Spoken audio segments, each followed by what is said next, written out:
আসসালামু আলাইকুম। তো আজকে আমি আপনাদের সাথে আরো একটি প্রোডাক্ট সম্পর্কে আলোচনা করব, আমেরিকান এনপিকেএস।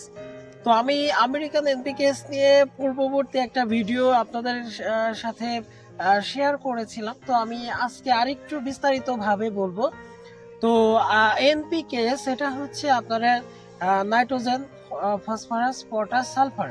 তো এই চারটি উপাদান নিয়ে গঠিত এনপিকেএস। যে কোনো একটা এনপিকেএস সার আমাদের সাধারণত এই এনপিকেএসটা কিন্তু আমাদের প্রায় প্রত্যেকটা গাছের নাইট্রোজেন, সালফার, ফসফরাস, পটাশিয়াম এই চারটি বিষয় অবশ্যই দরকার হয়।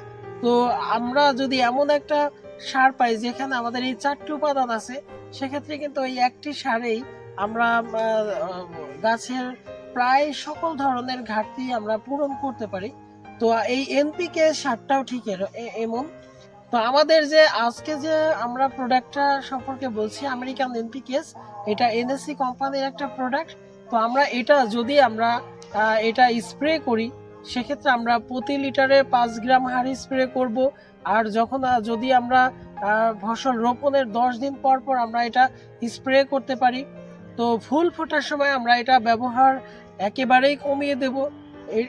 ফুল ফোটার সময় আমরা এর মাত্রাটা হচ্ছে 2 গ্রাম প্রতি লিটারে আমরা দিয়ে স্প্রে করতে পারি। তবে আমার সাজেশন হচ্ছে ফুলের সময় আপনারা এটা স্প্রে করবেন না। যখন গাছে ফুল আছে আপনারা তার আগে স্প্রে করুন, বা গাছে যখন একটা দুইটা ফুল আছে তখন স্প্রে করুন। কিন্তু আপনারা ফুল ফোটার ঠিক অনেক ফুল ফুটেছে এই সময় আপনারা স্প্রেটা করবেন না। তো আর এটা নিয়ে বলতে গেলে ভিডিও অনেক লম্বা হয়ে যাবে। তবে আপনারা যেটা করবেন যে কোনো ফসলে আপনারা আমেরিকান এনপিকেএসটা ব্যবহার করতে পারেন। তো আমেরিকান এনপিকেএস একটা উৎকৃষ্ট সার। তো আমরা আমাদের আঙ্গুর বাগানে আমরা এখন ডরমেন্সি পিরিয়ড চলে, আমরা আঙ্গুর বাগান গাছের গ্রোথ টাইমে খুব ভালো একটা সার ব্যবস্থাপনা করেছিলাম। আমরা মাঝে মধ্যে আমেরিকান এনপিকেএসটা স্প্রে করেছিলাম। তো আমাদের এদিকে কিছু চারা একটু উইক, যেগুলা পরে লাগানো হয়েছিল। তো ম্যাক্সিমাম চারার গ্রোথ খুব ভালো।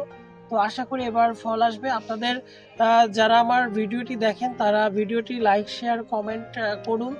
আর আপনাদের যদি কোনো পছন্দের ঔষধ থাকে সেক্ষেত্রে আপনারা ভিডিওতে আমাকে কমেন্ট করে জানাতে পারেন। আর আমি আশা করি এই ভিডিও থেকে আপনাদের অনেক উপকার হচ্ছে, কারণ আমি ঔষধপত্র সম্পর্কে চেষ্টা করি আপনাদের বিস্তারিত ধারণা দিতে। তো আজকে আমি এ পর্যন্তই, আর ভিডিওটা বাড়াবো না। আর এই সারটা কিন্তু একেবারেই দ্রবীভূত একটা সার। এটা গোলানোর মুহূর্তের মধ্যে এটা গুলে যায় এবং খুব অল্প সময়ের মধ্যে গাছ এটা শোষণ করতে পারে। বলতে গেলে আপনার 10 থেকে 15 মিনিটের ভেতরেই এই সারটা গাছ শোষণ করতে শুরু করে দেয়। তো আপনারা যদিও কোম্পানি দাবি করছে যে আরো দ্রুত সময়ে করে, তো আমাদের স্প্রে করার পর আমরা দেখেছিলাম যে এরকম টাইম নেয়। তো আপনারা আমার এই চ্যানেলটিকে সাবস্ক্রাইব করুন এবং আমার পাশে থাকুন। আমি আপনাদেরকে বিভিন্ন ভিডিওর মাধ্যমে আপনাদের বিভিন্ন ওষুধপাতি সম্পর্কে ধারণা দিয়ে থাকি।